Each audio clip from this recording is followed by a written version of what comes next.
நான் இது வரைக்கும் பழம்பொரி சாப்பிட்டதே இல்லை. நேற்று எங்கள் வீட்டில் நேந்திரம் பழம் இருந்தது. அதை வச்சு நான் பழம்பொரி செஞ்சுருந்தேன். அதை எப்படி செய்யலான்னு பார்க்கலாம். இதுக்கு 1 கப் மைதா மாவு எடுத்துக்கிட்டேன். அந்த கப்லேயே பாதி அளவுக்கு நான் அரிசி மாவு எடுத்துக்கிட்டேன். நான் கொஞ்சம் ஸ்வீட்னஸ் இருக்கணுங்கிறதுக்காக அதே கப்பில் நான் சர்க்கரை எடுத்துக்கிட்டேன்.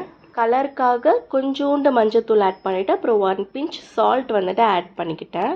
இதில் கொஞ்சம் கொஞ்சமாக தண்ணி ஆட் பண்ணி நல்லா பஜ்ஜி மாவு பதத்துக்கு வந்துட்டு இந்த பேட்டரை நான் ரெடி பண்ணி வச்சுக்கிட்டேன். இந்த பேட்டர் ஒரு 10 மினிட்ஸ்க்கு ஊறி இருக்கட்டும்னு சொல்லிட்டு ஓரமாக வச்சுட்டு அட் தி சேம் டைம் 2 நேந்திர பழம் இருந்தது. அது ரெண்டையுமே வந்து தோலை உரித்து நான் ஸ்லைஸாக கட் பண்ணினேன்.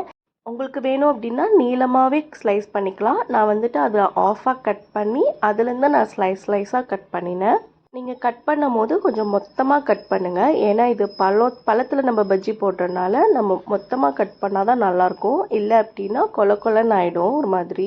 ஸோ நான் 2 பழத்தையுமே ஸ்லைஸ் பண்ணி கட் பண்ணி ஃபுல்லாக ரெடி பண்ணி வச்சுட்டேன். பஜ்ஜி போடுறதுக்கு ஆயில் வந்துட்டு நான் மீடியம் ஹீட்டில் வச்சு ஹீட் பண்ணி எடுத்துக்கிட்டேன். ரொம்ப ஹீட் பண்ணினோம் அப்படின்னா உள்ளே ஒரு மாதிரி கொலன்னு ஆகிடும். ஸோ இந்த மீடியம் ஹீட்லேயே வச்சு போட்டு எடுங்க, அதுதான் நல்லாயிருக்கும். நான் இது வரைக்கும் பழம்பொரி டேஸ்ட் பண்ணினதே இல்லை. கடைசியில் நானே செஞ்சு சாப்பிட்ணும் அப்படிங்கிற ஒரு நிலமை வந்துருச்சு. பட் சூப்பராக இருந்தது, நல்லா வந்திருந்தது. நாளைக்கு இன்னொரு இன்ட்ரெஸ்டிங்கான vlogல பார்க்கலாம். பாய்.